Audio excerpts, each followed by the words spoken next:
साथियों, आज देश आजादी के 75वें वर्ष में है और इस समय 100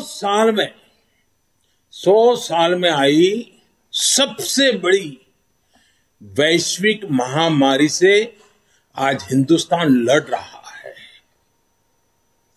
कोरोना का ये कालखंड पूरी दुनिया के लिए अनेक चुनौतियां लेकर के आया है और एक प्रकार से दुनिया उस चौराहे पर आकर के खड़ी है जहां पर टर्निंग पॉइंट निश्चित है। आगे जो दुनिया हम देखने वाले हैं वो वैसी नहीं होगी जैसी कोरोना काल से पहले थी। जैसे द्वितीय विश्व युद्ध के बाद, सेकंड वर्ल्ड वॉर के बाद पूरी दुनिया में बहुत बदलाव आए, पूरा वर्ल्ड ऑर्डर बदल गया, वैसे ही कोरोना के बाद दुनिया में बहुत सारे बदलाव की संभावना है। एक नए वर्ल्ड ऑर्डर की संभावना है और इसके प्रारंभिक संकेत नजर भी आने लगे हैं। हम सब ने इस बात को मार्क किया होगा, अनेक कोने से सुना होगा, बहुत सी चीजें पढ़ी होगी और आप भी दुनिया में कहीं जाते होंगे, मिलते होंगे तो आप भी अनुभव करते होंगे। आज भारत की तरफ देखने के विश्व के नजरिए में बहुत बड़ा बदलाव आ रहा है। भारत जैसे विशाल देश को, लोकतांत्रिक देश को और इतने बड़े समाज में इतनी बड़ी विविधताओं को संभालते हुए चल रहे देश को अब दुनिया के लोग भारत को अधिक मजबूत रूप में देखना चाहते हैं और इसलिए पूरा विश्व भारत के लिए नए सिरे से जब देख रहा है तो हमारे लिए भी आवश्यक है कि हम हमारे देश को तेज गति से आगे बढ़ाएं, अनेक विविध क्षेत्रों में बदलाव लाएं, मजबूती लाएं। ये समय नए अवसरों का, नए संकल्पों की सिद्धि का समय है। बहुत जरूरी है कि भारत आत्मनिर्भर बने और आत्मनिर्भर तो बने ही, आत्मनिर्भर भारत की नींव पर एक आधुनिक भारत का निर्माण हो। कल जैसा मैंने पहले कहा, निर्मला जी ने जो बजट पेश किया है, बाय एंड लार्ज हम देखें, पॉलिटिकल एंगल अगर हम छोड़ दें तो जो आर्थिक विषय के लोग हैं, समाज जीवन के लोग हैं, अखबारों में भी देखेंगे, कल टीवी चैनलों की डिबेट में देखेंगे, बजट का बहुत स्वागत हुआ है, बहुत सराहना हुई है। और आपने भी देखा होगा कि इस बजट में देश को आधुनिकता की तरफ ले जाने की दिशा में कई महत्वपूर्ण कदम है। साथियों, जब हम आज के बजट की चर्चा करेंगे तो सापेक्ष भी होती है, कुछ तो पुरानी बातों की तुलना करेंगे तब पता चलता है। बीते 7 वर्षों में जो निर्णय लिए गए, जो नीतियां बनी, पहले की जिन नीतियों में गलतियों को सुधारा गया, उस वजह से आज भारत की अर्थव्यवस्था का निरंतर विस्तार हो रहा है। 60 8 साल पहले भारत की जीडीपी 1,10,000 करोड़ रुपए की थी। आज भारत की अर्थव्यवस्था 2,30,000 करोड़ के आसपास की है। वर्ष 2013-14 में भारत का एक्सपोर्ट 2,85,000 करोड़ रुपए होता था। आज भारत का एक्सपोर्ट 4,70,000 करोड़ रुपए के आसपास पहुंचा है। 7 साल पहले करीब $275 बिलियन का विदेशी मुद्रा रिजर्व हमारे देश के पास था। आज देश का विदेशी मुद्रा रिजर्व $630 बिलियन को पार कर गया है। वर्ष 2013 में देश में $36 बिलियन का विदेशी निवेश एफडीआई था। पिछले साल ये $80 बिलियन को पार कर चुका है। कोरोना के इस काल में भी भारत ने अपनी अर्थव्यवस्था की मजबूती से दुनिया का एक विशेष रूप से ध्यान आकर्षित किया है। आज भारत दुनिया के उन देशों में है जहां के इकोनॉमिक इंडिकेटर्स में बहुत तेजी से सुधार आ रहा है और फंडामेंटल्स मजबूत है। इस साल का बजट इसे और गति देने वाला है। साथियों, जब गरीब को मूलभूत सुविधाएं मिलती हैं तो वो अपनी ऊर्जा, अपने विकास, देश के विकास में लगाते हैं। इस बजट का भी फोकस गरीब, मिडिल क्लास और युवाओं को बुनियादी सुविधाएं देने और आय के स्थायी समाधानों से जोड़ने पर है।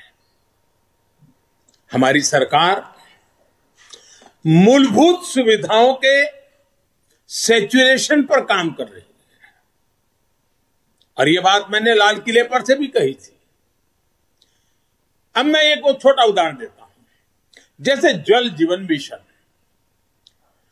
अब हम हमेशा सुनते आए हैं, गांव में, घर में, समाज में, सरकार में, राजनेताओं में, सब में क्या सुनते हैं? हर कोई कहता है जल ही जीवन है। सुनना तो बहुत अच्छा लगता है, लेकिन यह भी सच्चाई है, पानी की दिक्कत, पानी की कमी, गरीब के जीवन की, महिलाओं के जीवन की सबसे बड़ी चुनौतियों में से एक है और आजादी के 75 साल के बाद भी है। किसान को भी, छोटे किसान को खासकर, पानी के बिना बहुत दिक्कतें हैं। हमारी सरकार के प्रयासों से आज देश में करीब करीब 9 करोड़ ग्रामीण घरों में नल से जल पहुंचने लगा है और इसमें से करीब करीब 5 करोड़ से ज्यादा पानी के कनेक्शन जल जीवन मिशन के तहत पिछले 2 वर्ष में दिए गए हैं। अब बजट में घोषणा की गई है कि इस साल करीब 4 करोड़ ग्रामीण घरों को पाइप से पानी का कनेक्शन दिया जाएगा।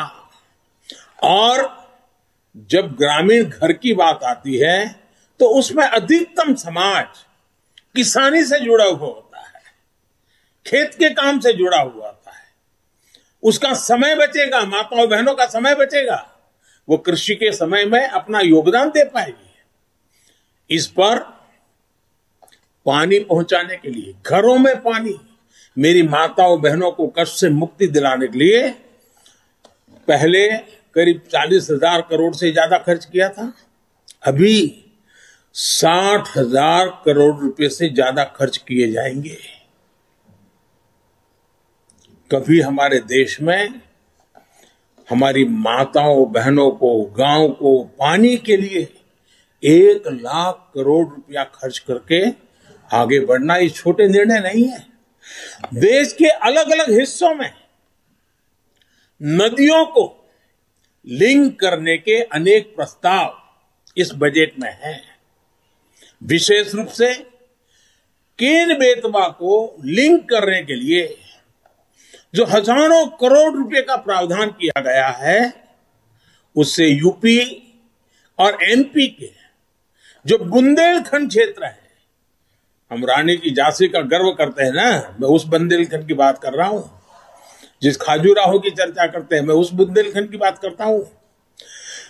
वहां की तस्वीर बदलने वाली, पानी के अभाव में वहां के किसान के नौजवान बेटे रोजी रोटी के लिए कभी गुजरात, कभी महाराष्ट्र, केरल, तमिलनाडु तक जाना पड़ता है। ये केन बेतवा योजना किसान के जीवन में, खेती में तो बदलाव लाएगी, किसान के जीवन में बदलाव लाएगी। और इस योजना पर लगभग 44,000 करोड़ रुपए खर्च होंगे। मेरे किसान भाइयों बहनों के खेत में पानी पहुंचाने के लिए ये आधुनिक युग का एक भगीरथ काम है। अब बुंदेलखंड के खेतों में और हरियाली आएगी। जवान बेटों को शहर में झुग्गी झोपड़ी में रहकर के मजदूरी में जिंदगी गुजारनी पड़ती है, वो खुले आसमान के नीचे अपने माँ बाप के साथ रह करके एक नई जिंदगी का प्रकरण लिखना शुरू कर सकते हैं। घरों में पर्याप्त पानी आए, खेत में पानी आए। साथियों, गरीब का बहुत बड़ा सपना उसका अपना घर भी होता है। इस साल के बजट में गरीबों के लिए 80 लाख पक्के घर बनाने की बात कही गई है और इस पर 48,000 करोड़ रुपए, 48,000 करोड़ रुपए यानी करीब करीब 50,000 करोड़ रुपए से अधिक खर्च होंगे। गरीब से मुक्ति का ये भी एक, गरीबी से मुक्ति होनी है। गरीब गरीबी से बाहर आना चाहता है। जब घर मिलता है ना, उसका एक हौसला बन जाता है। हम कभी गरीबों की ताकत जानते नहीं थे। सिर्फ गरीबों का राजनीतिक उपयोग करने वाले लोग बहुत हुए इस देश में। एक छोटा सा प्रयास, जनधन अकाउंट। गरीब को जब जनधन अकाउंट मिला ना, उसका स्वाभिमान जग गया और लाखों करोड़ रुपए की बचत में गरीब भी आगे आया है।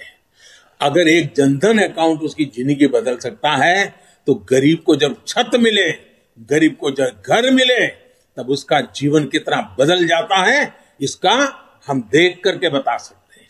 जो भी उन परिवारों को देखेगा, उसका विश्वास बढ़ेगा। और इतना ही नहीं, सरकार जो घर बनाकर इन्हें देती है, वो घर इन गरीबों को एक तरह से लखपति बना देती है। मैं जब छोटा था, लखपति शब्द बहुत बड़ा लगता था। लखपति यानी कितनी बड़ी दुनिया है, सुनते ही कान खड़े हो जाते थे। लेकिन हमने जो गरीबों को घर दिया है ना, उसकी कीमत के हिसाब से देखे तो हमने पिछले 7 साल में 3 करोड़ गरीबों को पक्के घर देकर उन्हें लखपति बनाया है। जो गरीब थे, जो झोपड़पट्टी में रहते थे, अब उनके पास अपना घर है। पहले के मुकाबले हमारी सरकार ने इन घरों के लिए राशि भी बढ़ाई है और समय की ध्यान को रखते हुए घरों की साइज भी बढ़ाई है ताकि बच्चों की पढ़ाई न छूट जाए, बच्चों के लिए पढ़ाई के लिए जगह मिल जाए।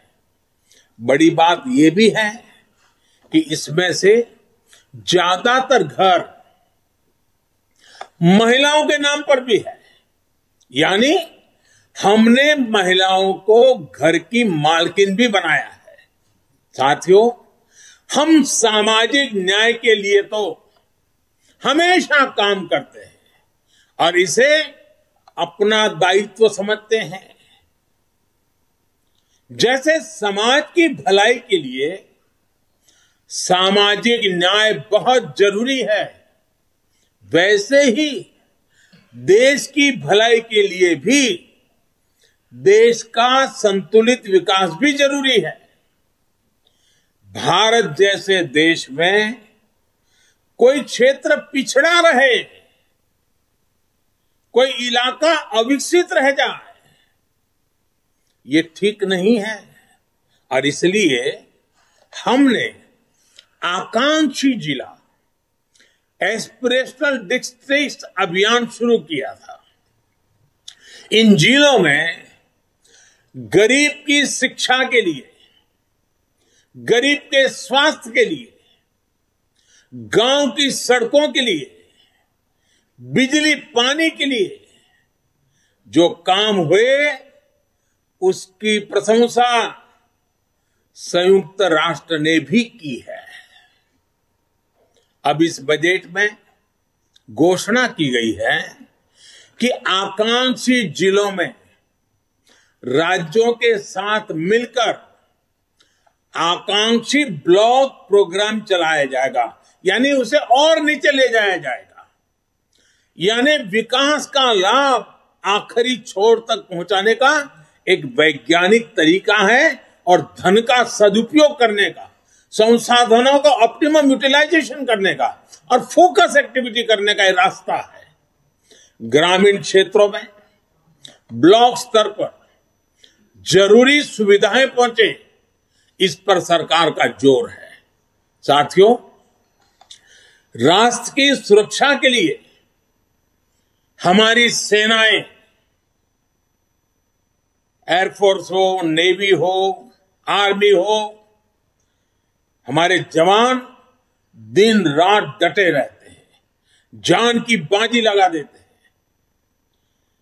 लेकिन यह भी सच्चाई है कि हमारे सेना के जवान जो सीमा पर तैनात है, हमारे सुरक्षा बल के जवान जो सीमा पर तैनात है, उनको वो सीमावर्ती जो गांव है ना, वो भी एक प्रकार से किले का काम करते हैं और उन सीमावर्ती गांवों का देशभक्ति का जज्बा भी अद्भुत होता है।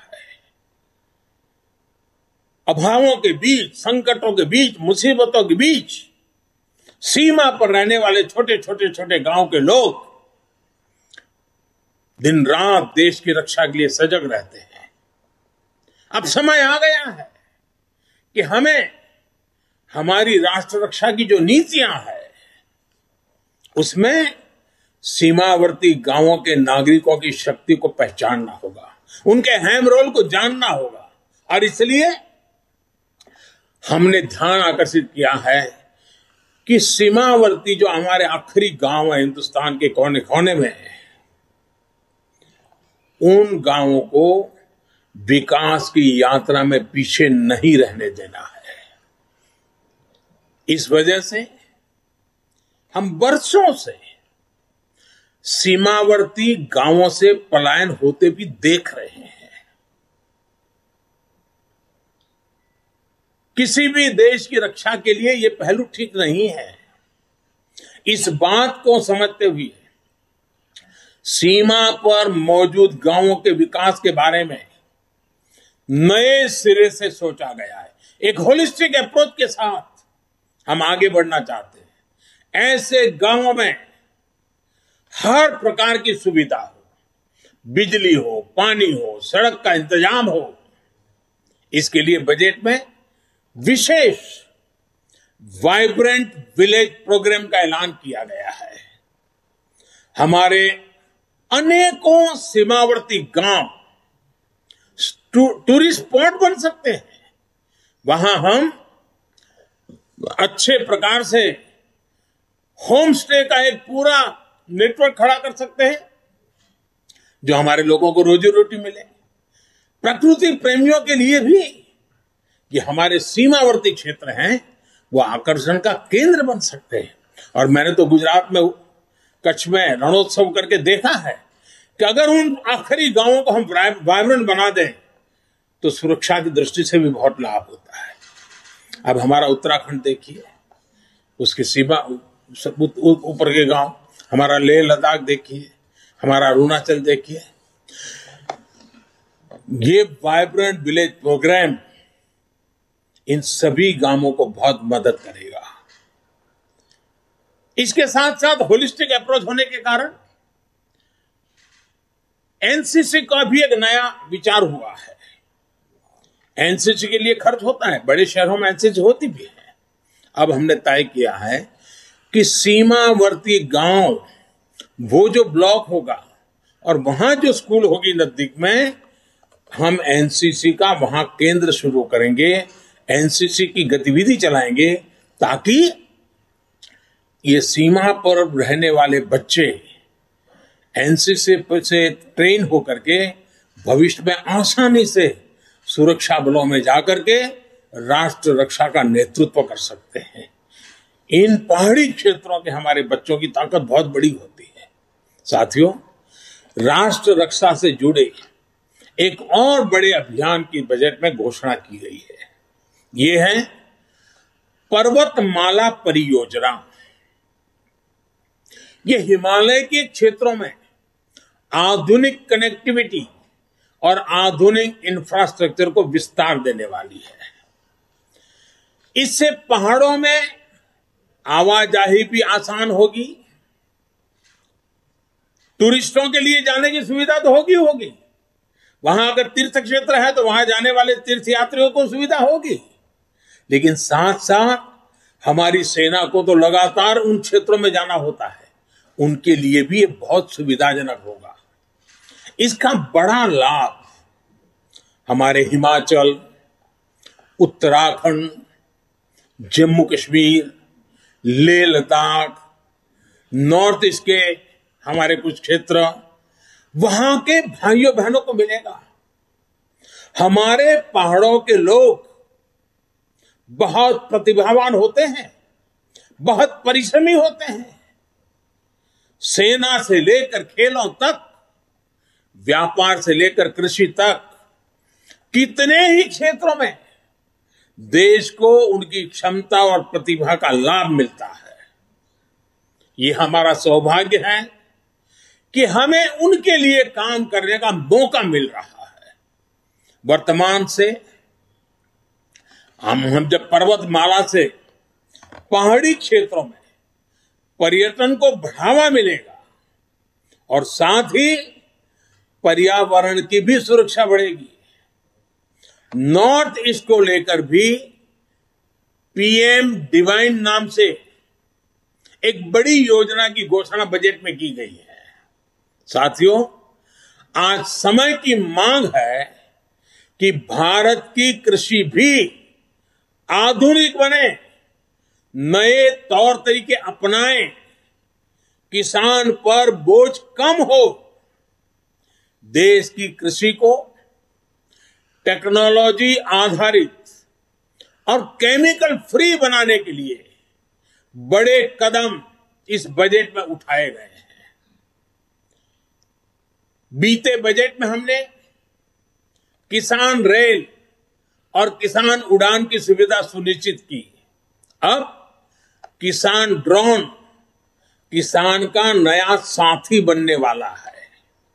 इसके लिए एफपीओ के माध्यम से किसानों को खेत में ही उचित किराए पर ड्रोन और दूसरी मशीनरी उपलब्ध कराई जाएगी। ड्रोन टेक्नोलॉजी से किसान को तो मदद मिलेगी ही, उत्पादन का रियल टाइम डेटा भी प्राप्त होगा। इससे जुड़े स्टार्टअप्स को फंड करने के लिए नाबार्ड के माध्यम से एक विशेष फंड की मदद भी दी जाएगी। साथियों, कृषि को हाईटेक करने के साथ साथ देश की कृषि को नेचुरल बनाने पर भी अभूतपूर्व फोकस है। दोनों पहलू पर हम बल दे रहे हैं। आधुनिक हो, टेक्नोलॉजी हो, खर्च में बचत हो, साथ साथ बैक टू बेसिक, हमारी ये धरती माता बर्बाद न हो, हमारी धरती माता की उपजाऊ शक्ति खत्म न हो, और इसलिए केमिकल मुक्त खेती, प्राकृतिक खेती। साथियों, इसके कारण किसानों की जो खेत में इन्वेस्टमेंट खर्च होता है, लागत घटाने में बहुत बड़ी मदद मिलेगी। कृषि को ये अधिक लाभकारी बनाएंगे। साथ साथ ये बीमारियों से मुक्ति दिलाने का बहुत बड़ा अभियान भी है, जिसका सबसे अधिक लाभ हमारे छोटे किसानों को होगा। देश के अनेक हिस्सों में जीरो बजट प्राकृतिक खेती पर काम चल रहा है। छोटा किसान, और हमें यह देखना होगा, जब हम किसान की बात करते हैं तब हमारी प्राथमिकता छोटा किसान ही रहनी चाहिए। 80-85% हमारे छोटे किसान हैं। अगर एक बार हमारा छोटा किसान मजबूत बनता है, ताकतवर बनता है, देश की ग्रामीण जीवन बदल जाता है। और इसलिए हमने इस पर बहुत ध्यान केंद्रित किया है। हमने देखा है देश में कौन सी बातें हम सुनते आए हैं। गरीबी हटाने की बातें तो हुई, लेकिन होता क्या था, और वो गलत होता था, मैं नहीं कहता। कहीं इंडस्ट्रियल कॉरिडोर बनते थे, कहीं इकोनॉमिक कॉरिडोर बनते हैं। हमने भी आकर देश में 2 डिफेंस कॉरिडोर बनाए हैं, लेकिन अब हम देश में पहली बार एक और कॉरिडोर बना रहे हैं, जो इस बजट में घोषणा की गई है। प्राकृतिक खेती का कॉरिडोर, नेचुरल फार्मिंग का कॉरिडोर बनाने की दिशा में बढ़ रहे हैं। नेचुरल फार्मिंग का कॉरिडोर लगभग 2500 किलोमीटर लंबा होगा, करीब 10 किलोमीटर चौड़ा होगा,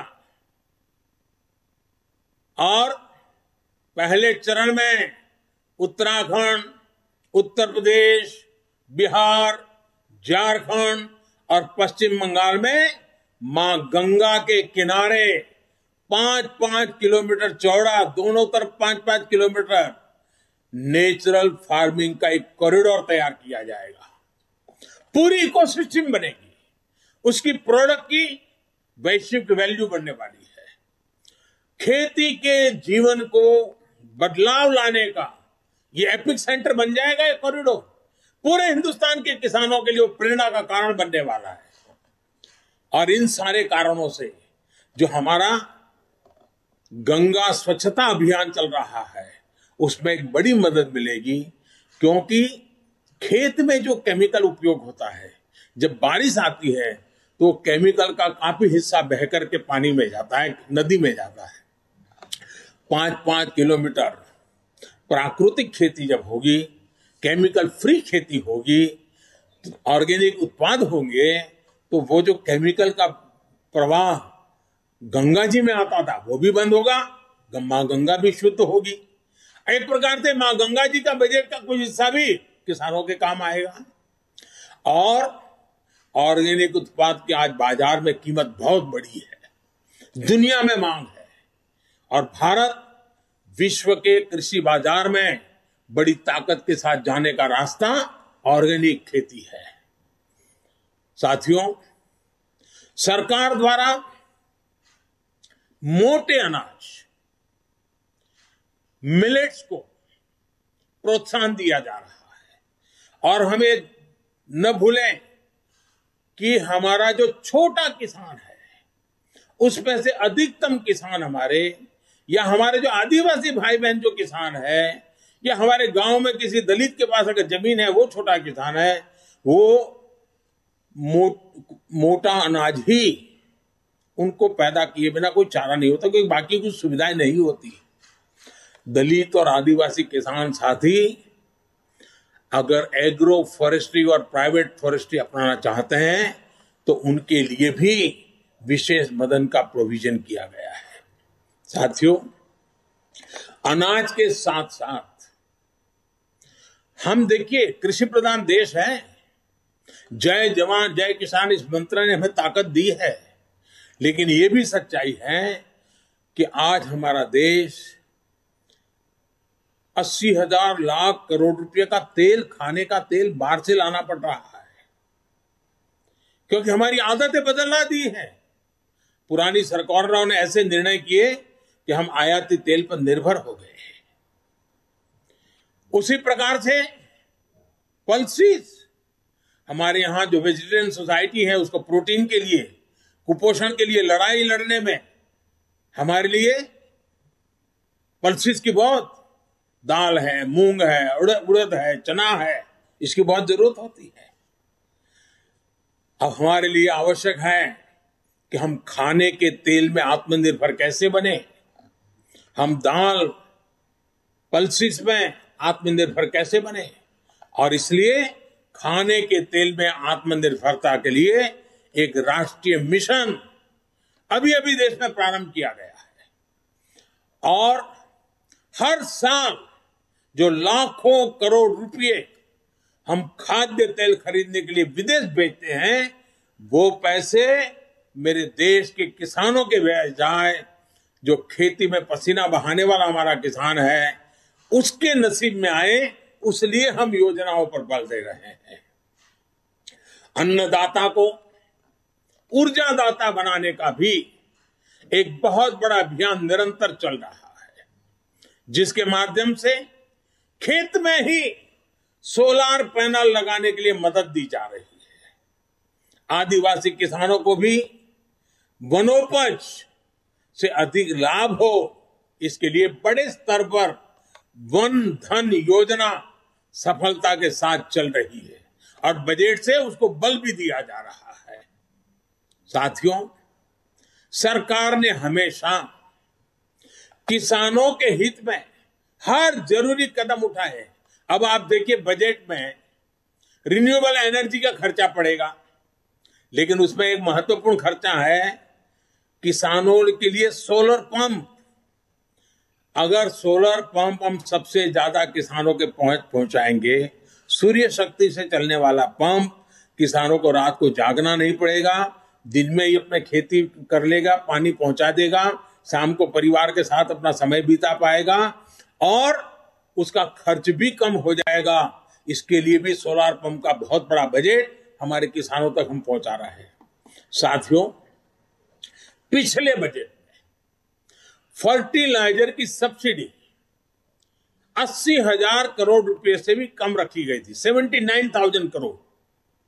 लेकिन कोरोना के कारण अंतर्राष्ट्रीय कीमतों में सप्लाई चेन में गड़बड़ होने के कारण बहुत बड़ा उछाल आया।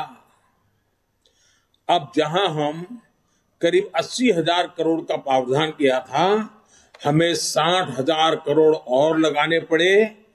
करीब करीब 1,40,000 करोड़ रुपया फर्टिलाइजर के लिए, जो पहले कभी नहीं करना पड़ा था। इसलिए क्योंकि फर्टिलाइजर का दाम बढ़ा है, लेकिन वो किसान पर बोझ न बने, इसलिए सरकार ने उसको झेला ताकि किसानों की लागत न बढ़े, उन पर अतिरिक्त बोझ न आए। और इस बार इस सब्सिडी को 79,000 से बढ़ा करके 1,05,000 करोड़ रुपए किया गया है, ताकि मेरे किसान भाइयों बहनों को फर्टिलाइजर के लिए संकट का सामना न करना पड़े। और आने वाले कुछ दिनों में हम एक नई योजना लेकर के आ रहे हैं, नैनो फर्टिलाइजर।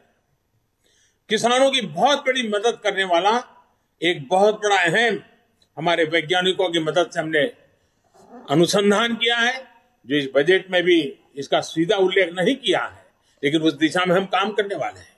इसी प्रकार एमएसपी को लेकर भी अनेक प्रकार की बातें फैलाई गई हैं। लेकिन हमारी सरकार ने बीते सालों में एमएसपी पर रिकॉर्ड खरीद की है। सिर्फ धान की ही बात करें, धान की, जो सीधे सीधे छोटे किसान की जिंदगी से जुड़ा हुआ है, और छोटे किसान की खेती जेब के लिए नहीं, जीवन के लिए होती है। सिर्फ धान को ही अगर बात करें तो इसी सीजन में किसानों को एमएसपी के रूप में 1.5 लाख करोड़ रुपए से अधिक मिलने का अनुमान है। बजट में प्रावधान किया गया है कि 2,37,000 करोड़ रुपए का एमएसपी किसानों के बैंक खाते में सीधे ट्रांसफर किया जाएगा। इस साल के बजट में पीएम किसान सम्मान निधि के तहत 68,000 करोड़ रुपए का प्रावधान किया। 68,000 करोड़ रुपया सीधे डायरेक्ट बेनिफिट ट्रांसफर के द्वारा किसान के जेब में पहुंचने वाला है। और ये राशि भी पिछले साल की अपेक्षा ज्यादा है। इसका लाभ भी देश के 11 करोड़ से अधिक किसानों को होगा। और छोटे किसान के लिए तो ये रकम बहुत बड़ी होती है, उसको खेती में कुछ करने के लिए हिम्मत देती है। हमारे ग्रामीण क्षेत्र को, हमारे किसानों को बेहतर सड़कों का भी विशेष लाभ मिलने वाला है। प्रधानमंत्री ग्राम सड़क योजना का बजट पिछले वर्ष की तुलना में 36% बढ़ाया गया है। वहीं रेलवे भी छोटे किसानों की मदद के लिए विशेष प्रावधान करने वाली है।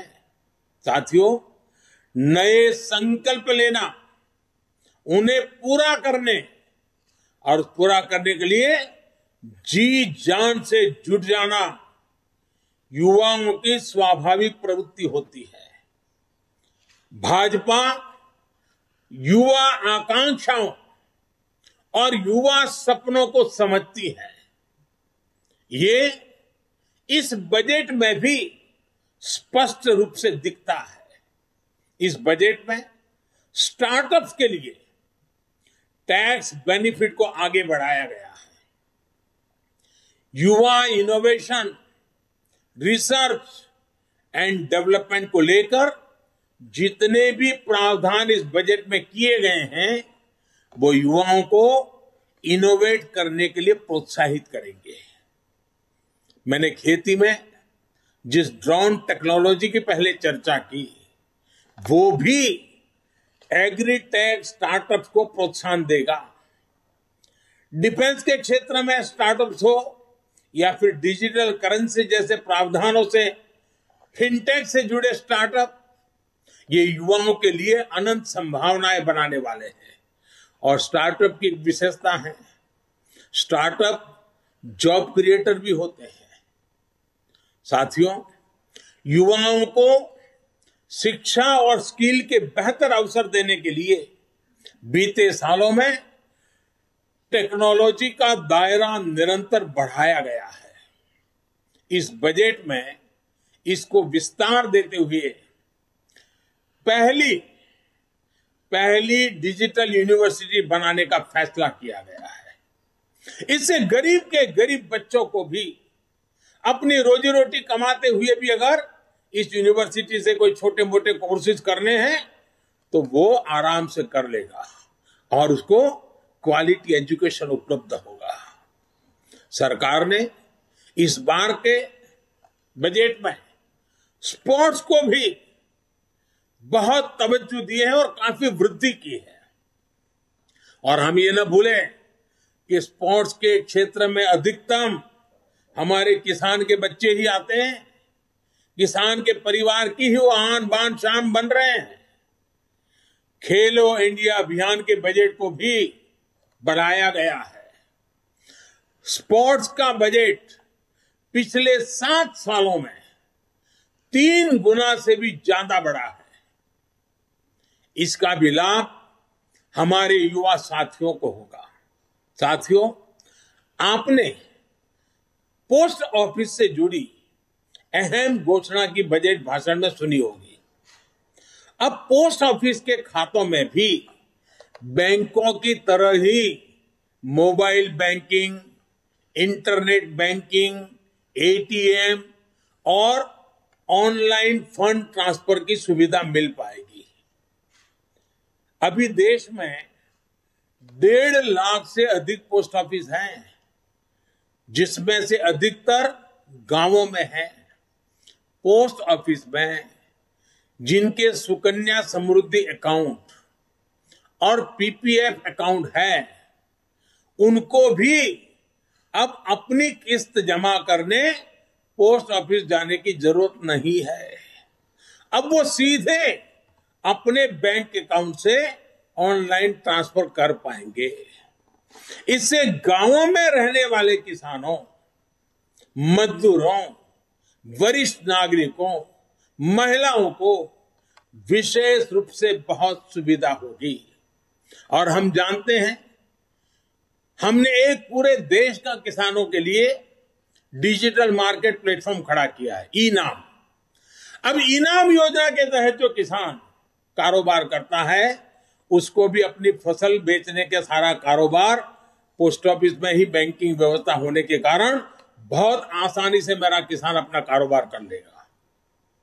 साथियों, आज सस्ता और तेज इंटरनेट भारत की पहचान बन चुका है। बहुत जल्द सभी गांव तक ऑप्टिकल फाइबर कनेक्टिविटी पूरी होगी। 5G सर्विस की लॉन्चिंग भारत में ईज ऑफ लिविंग और ईज ऑफ डूइंग बिजनेस को एक अलग ही आयाम देने वाली है। इससे सिर्फ इंटरनेट ही तेज नहीं होगा, डेटा स्पीड ही नहीं बढ़ेगी, बल्कि रिमोट सर्जरी के लेकर स्मार्ट ट्रांसपोर्टेशन तक, अगर ड्रोन से मुझे दूर सुदूर पहाड़ के कोई फल फूल अगर नजदीक में शहर लाना है, तो ड्रोन से उठा करके आराम से ले आ पाऊंगा। यानी सारे स्मार्ट ट्रांसपोर्टेशन के लिए भी ये सारी टेक्नोलॉजी गांव को, गरीब को, किसान को भी बहुत बड़ा अवसर देने वाली है। 5G सर्विसेज देश में रोजगार के नए सेक्टर्स का सृजन करेगी, युवाओं को आकर्षक अवसर प्रदान करेगी, स्टार्टअप्स को प्रोत्साहन करेगी। साथियों, आज देश में एनिमेशन, विजुअल इफेक्ट्स, गेमिंग और कॉमिक AVGC इस सेक्टर की भी तेजी से विकास हो रहा है। भारत मोबाइल गेमिंग को लेकर दुनिया के टॉप 5 मार्केट में से एक है। आकलन है कि आने वाले 2 सालों में यह सेक्टर 3 लाख करोड़ रुपए का हो जाएगा। अब मुझे बताइए, ये गेमिंग हम बच्चों को रोक नहीं पाएंगे। परिवार में बच्चा मोबाइल फोन पर गेम खेल रहा है, नहीं रोक पाएंगे। लेकिन क्या हमारे बच्चे विदेशों से खर्च करके आई हुई गेम से खेलेंगे कि हिंदुस्तान भी कुछ करेगा? और इसलिए हमारे देश की प्रतिभा को मौका मिले, इनोवेट करने का अवसर मिले। इस सेक्टर में क्रिएट इन इंडिया और ब्रांड इंडिया को सशक्त करने का भरपूर पोटेंशियल है। भारत को ग्लोबल गेम डेवलपर्स और गेमिंग सर्विस का हब बनाने के लिए इस बजट में एक टास्क फोर्स के गठन की बात की गई है। साथियों, आज के अखबारों में सेंट्रल बैंक डिजिटल करेंसी की भी काफी चर्चा है। इससे डिजिटल इकोनॉमी को बहुत बल मिलेगा। ये डिजिटल रुपया अभी जो हमारी फिजिकल करेंसी है, उसी की तरह डिजिटल स्वरूप लेकर के आरबीआई द्वारा ही उसको पूरी तरह कंट्रोल किया जाएगा, मॉनिटर किया जाएगा उसका विस्तार किया जाए। और ये ऐसी व्यवस्था होगी जिससे फिजिकल करेंसी से एक्सचेंज भी किया जा सकेगा। जैसे कोई आपको डिजिटल रुपये में पे करेगा तो आप उसको कैश में बदल पाएंगे। Digital payment, online payment, retail payment ज्यादा सुरक्षित होगा, रिस्क फ्री होगा। इससे ग्लोबल डिजिटल पेमेंट सिस्टम के निर्माण में भी आसानी होगी। ये डिजिटल रुपया फिनटेक से जुड़े सेक्टर को अनेक अवसर देगा। इससे कैश को प्रिंट करने, हैंडल करने, डिस्ट्रीब्यूट करने में जो बोझ पड़ता है वो भी कम होगा। साथियों, भारतीय अर्थव्यवस्था का सबसे पुराना, मजबूत और भरोसेमंद स्तंभ है हमारे छोटे उद्यमी और व्यापारी, हमारे स्मॉल एंटरप्रेन्योर।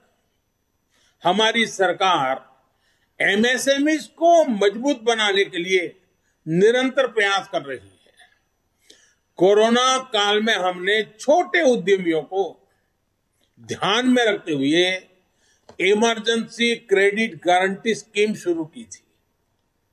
एसबीआई के अध्ययन में यह बात सामने आई है कि इस योजना से एमएसएमई सेक्टर में लगभग 1.5 करोड़ नौकरियां सुरक्षित हुई हैं और करीब 6 करोड़ लोगों की जीविका सुरक्षित हुई है। इसी तरह पीएलआई स्कीम का उदाहरण भी हमारे सामने है। इसके परिणाम भी देश देख रहा है। भारत आज मोबाइल मैन्युफैक्चरिंग के क्षेत्र में दुनिया का उभरता हुआ केंद्र बन रहा है। ऑटोमोबाइल और बैटरी के क्षेत्र में भी पीएलआई स्कीम के इसी तरह उत्साहवर्धक परिणाम मिल रहे हैं। जब देश में इतने बड़े स्तर पर मैन्युफैक्चरिंग होगी तो एमएसएमई का एक नया इकोसिस्टम खड़ा होगा। एमएसएमई को कई क्षेत्रों में नए ऑर्डर्स मिलेंगे, नए अवसर पैदा होंगे। मैं एक छोटा सा उदाहरण देता हूं आपको, सिर्फ रक्षा मंत्रालय का। देखिए, रक्षा मंत्रालय आज उत्तर प्रदेश में और तमिलनाडु में डिफेंस कॉरिडोर विकसित कर रहा है। इस बजट में हमने 68%, 68% कैपिटल प्रोक्योरमेंट, जो कुछ भी खरीदी करनी है, घरेलू खरीद के लिए निर्धारित किया है। इस बजट में से यहीं से लेना पड़ेगा। हर साल हजारों करोड़ रुपए के रक्षा उपकरण देश के भीतर से ही खरीदे जाएंगे। मैं वोकल फॉर लोकल जो बात करता हूं ना, वो यहां भी ले आए हैं हम। इससे हमारी हजारों एमएसएमई को ही सबसे ज्यादा फायदा होगा। साथियों, इस बार बजट में एक बात जो सबसे खास और सबसे अलग है वो है पब्लिक इन्वेस्टमेंट। ये कितना बड़ा कदम है और इसका असर कितना बड़ा होगा, इस बात का अनुमान आप इससे लगा सकते हैं कि वर्ष 2013-14 में, हमारे आने से पहले 7 साल पहले, पब्लिक इन्वेस्टमेंट सिर्फ 1,87,000 करोड़ का था, 1,87,000। इस बजट में ये 7,50,000 करोड़ रुपए का रखा गया है। यानी यूपीए सरकार की तुलना में 4 गुना ज्यादा। सरकार जब इतना बड़ा खर्च करेगी तो इस पैसे से क्या होगा? इससे देश में और ज्यादा निवेश आएगा और ज्यादा आधुनिक इंफ्रास्ट्रक्चर का विस्तार होगा। इस साथ साथ लोहा बेचने वाला, लोहा बाजार में काम करने वाला, सीमेंट बेचने वाला, सीमेंट बाजार में काम करने वाला, इस प्रकार के निर्माण कार्यों से जिनकी स्किल है उस नौजवान, यानी कितनी बड़ी इकोनॉमी की एक बड़ी एक दूसरे को इफेक्ट पॉजिटिव खड़ी होती है और नौकरियों के लिए तो अनेक दरवाजे खुल जाते हैं। साथियों, इसके कारण देश के लिए पूंजी तैयार होगी, सामान्य मानवी का जीवन आसान भी होगा और बेहतर भी होगा।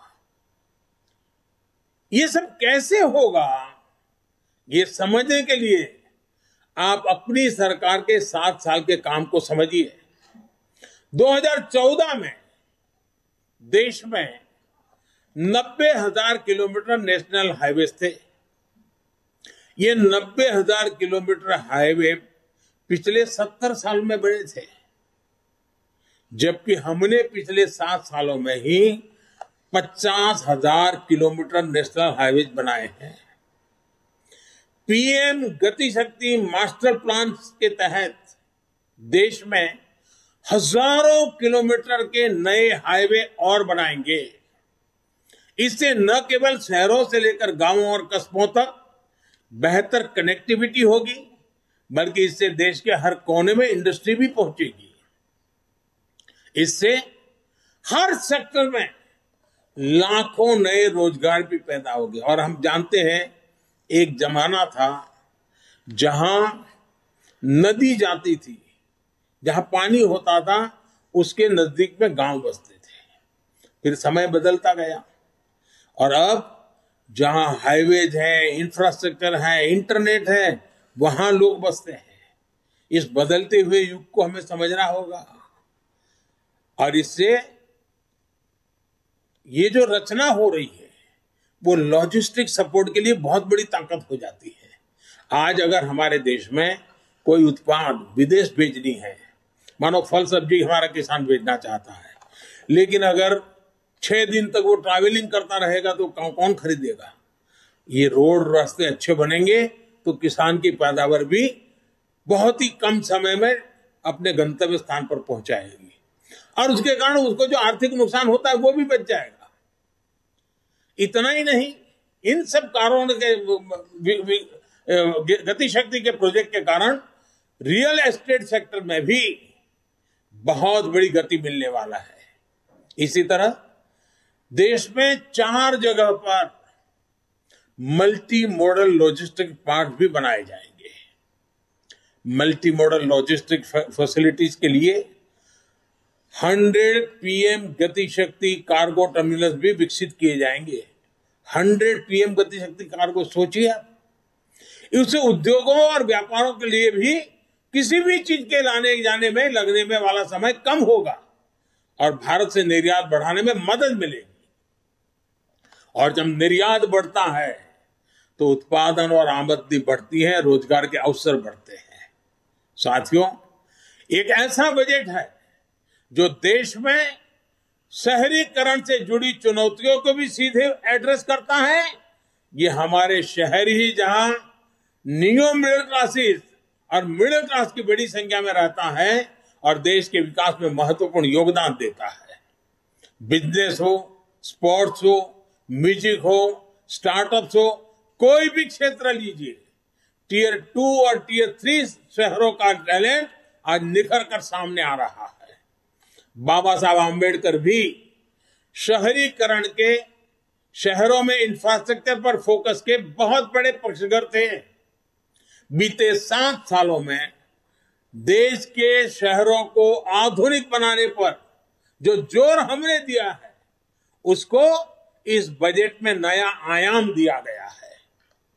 इसमें टाउन प्लानिंग, और जिसकी बहुत बड़ी सराहना हो रही है इन दिनों, टाउन प्लानिंग को री इमेजिन किया गया है और पुराने पड़े अर्बन बायलॉज में सुधार करने के लिए राज्यों को प्रोत्साहित किया जा रहा है। शहरों के प्रदूषण के प्रति भी सरकार की संवेदनशीलता बजट में रिफ्लेक्ट होती है। इसके लिए शहरों में स्वच्छ और सुविधाजनक मास ट्रांजिट सिस्टम को सपोर्ट करने पर बल दिया गया है। Clean tech, special mobility zones और बैटरी स्वैपिंग पॉलिसी भी ग्रीन ट्रांसपोर्ट को गति देगा। नेक्स्ट जनरेशन अर्बन प्लानर्स के लिए, उसके निर्माण के लिए बजट में विशेष प्रावधान किया गया है। बेहतर घर, बेहतर रोड, बेहतर मास ट्रांसपोर्टेशन सिस्टम, बेहतर स्कूल, शहरों में ईज ऑफ लिविंग को बढ़ाएगा। साथियों, ये बजट ना सिर्फ ग्रीन ग्रोथ सुनिश्चित करेगा, बल्कि ये ग्रीन जॉब को भी जनरेट करेगा और एक बहुत बड़ा विशाल क्षेत्र ग्रीन जॉब्स के लिए इंतजार कर रहा है। इसलिए इस बजट को भी कई लोगों ने ग्रीन बजट कहा है। देश में ग्रीन इंफ्रास्ट्रक्चर को फंड करने के लिए सॉवरेन ग्रीन बॉन्ड जारी किए जाएंगे। इसी प्रकार हाई एफिशिएंसी मॉड्यूल्स देश में ही तैयार करने के लिए पीएलआई स्कीम में 20,000 करोड़ रुपए की अतिरिक्त फंडिंग की घोषणा की गई है। थर्मल पावर प्लांट्स में बायोमास पैलेट्स का प्रयोग कार्बन डाइऑक्साइड एमिशन को तो कम करेगा ही, लेकिन इसमें हमारे किसान को, हमारे पशुपालक को अतिरिक्त आय भी होगी और इससे पराली जलाने की घटनाओं में भी कमी आएगी। साथियों, देश के नागरिकों पर भरोसा हमारी सरकार की बहुत बड़ी खूबी है। ये भरोसा हमारी नीतियों में भी साफ दिखता है और बजट में भी साफ दिख रहा है। अब अगर किसी को इनकम टैक्स रिटर्न भरने में कोई गलती हो जाती है, कोई कंप्यूटर एरर हो जाता है, प्रिंटिंग एरर हो जाता है, तो वो 2 साल के भीतर भी सरकार में जाकर के कह सकता है कि मेरी ये गलती हो गई थी, मैं इसको ठीक करना चाहता हूं, तो बिना लाग लपेट के वो ठीक हो जाएगी। इसी तरह पहले अगर आपको अपनी कंपनी बंद करनी होती थी, हमारे देश में कंपनी बंद करने में भी मेहनत होती है, 2-2, 4-4 साल लग जाते थे। हमने तय किया अगर कोई अपना कारोबार बंद करना चाहता है तो वो 2 साल से समय घटाकर के 6 महीने के भीतर भीतर कर दिया गया है। सरमार्ग में जहां जहां भी परमिशन लेनी हो 6 महीने के भीतर कर देनी होगी।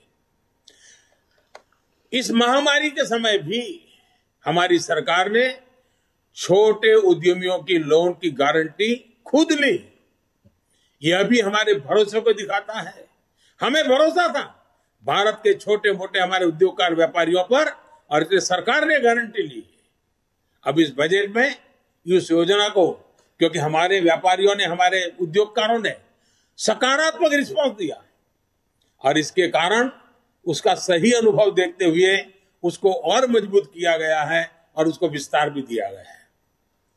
इन 7 सालों में हमने 25,000 गैर जरूरी, ये समझने जैसा है, 25,000 गैर जरूरी कंप्लायंसेस को खत्म किया है। यानी आए दिन ये जानकारी लाओ, ये फॉर्म भरो, फलाना नाम लाओ, डिग्री सर्टिफिकेट लाओ, हर बार सरकार लोगों से मांगती रहती थी।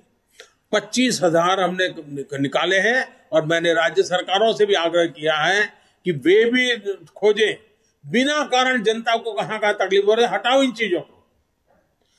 इतना ही नहीं, भारत की संसद में करीब 1500 गैर जरूरी और पुराने कानूनों को भी खत्म कर दिया गया है। इसी भरोसे की बुनियाद पर सरकार ईज ऑफ डूइंग बिजनेस 2.0 अभियान भी शुरू करने जा रही है। साथियों, हम सभी ने बीते 2 सालों में 100 साल के इस सबसे बड़े संकट का बहुत बहादुरी के साथ सामना किया है। जैसा मैंने शुरू में कहा कि 7-8 साल पहले भारत की जीडीपी जो 110 लाख करोड़ से भी कम थी, वो आज 230 लाख करोड़ के आसपास ले आए हैं। हमारे फंडामेंटल्स मजबूत हैं, दिशा सही है और गति तेज है। एक भारतीय होने के नाते, भाजपा का कार्यकर्ता होने के नाते हमें इस बात का गर्व है कि हमने जनता जनार्दन की सेवा में कोई कोर कसर बाकी नहीं रखी है। देश की जनता हमारे ईमानदार प्रयासों को समझती है। सच्चे हृदय से जिस सेवा भाव में हम जुटे हैं, उसको भी देश समझता है।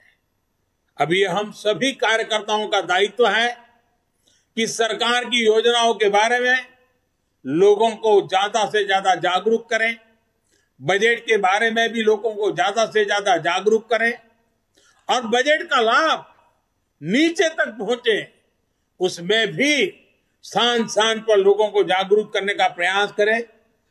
मुझे जैसे देश की जनता पर भरोसा है, वैसे ही आप सब कार्यकर्ताओं पर भी भरपूर भरोसा है। सालों से आपके साथ कंधे से कंधा मिलाकर काम करके आया हूं, आपके बीच रह करके बड़ा हुआ हूं।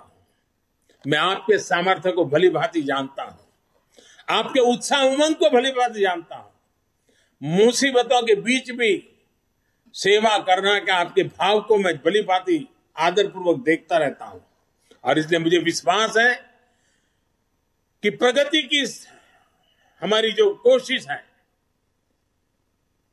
विकास की नई ऊंचाइयों को पाने का जो हमारा प्रयास है, उसमें सबका प्रयास बहुत महत्वपूर्ण है।